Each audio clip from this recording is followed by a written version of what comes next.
Haasaa pirezidaantiin Eertiraa Isaayyaas Afeworqii dhimma Oromummaa irratti taasise haasaa duguuggaa sanyii kakaasuuti jechuudhaan balaaleffatame. Waldaan ogeessota fayyaa Itoophiyaa immoo ibsa baaseen wayita ogeeyyonni fayyaa lagannaa hojiirra jiran kanatti mootummaan ogeeyyota fayyaa qacaruudhaaf beeksisa baasuunsaa sirrii miti jechuudhaan balaaleffate. Akkam jirtu daawwattoota keenya oduu keenya guyyaarraa keessatti dhimmoota nama isiniif kaasee fi kan biroo bal'ina isaa kan nageessan ta'a gadhumaatti na waliin tura.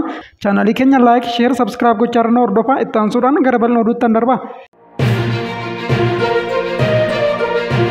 Federeeshiniin dhaabbilee siivilii Oromoo Awustiraaliyaa haasaa pirezidaantiin Eertiraa Isaayyaas Afeworqii dhimma Oromummaa irratti taasise haasaa duguuggaa sanyii kakaasuuti jechuudhaan balaaleffate.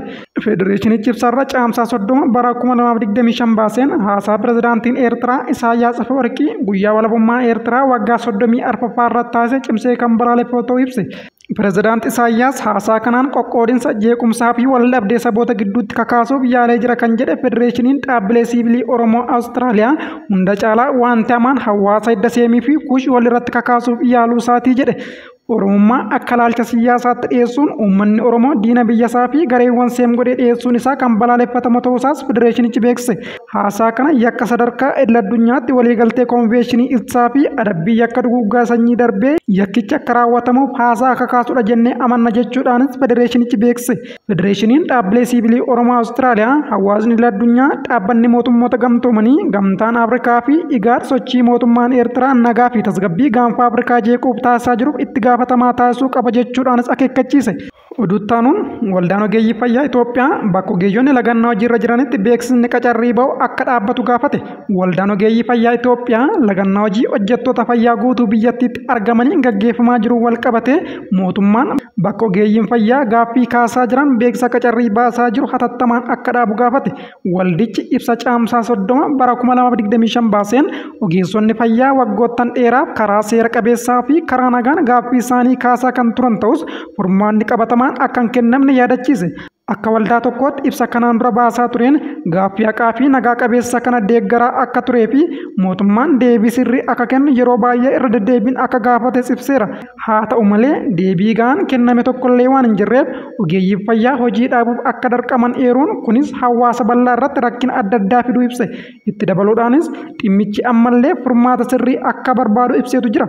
Waldaan kun tattaaffii Komishinii Mirga Namummaa Itoophiyaa ogeessota fayyaa hojii dhaabanii fi mootummaa gidduutti marii mijeessuuf taasisaa jiru akka simatuu fi beekamtii akka kennuuf ibsuudhaan rakkoolee kunneen furmaata karaa nagaa akka argatan abdii qabaachuu ibse.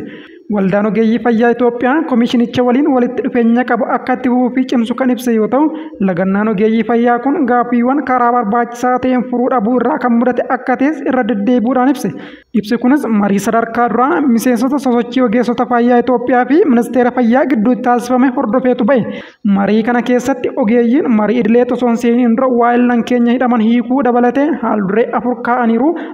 Akka bakka bu'aan sochii kanaa jedhutti marichi waliigaltee irra osoo hin gahin xumuramus marii addatti Komishinii Mirga Namummaa Itoophiyaa waliin taasifameen haga tokko wal hubannoo irra ga'ameera jedhe.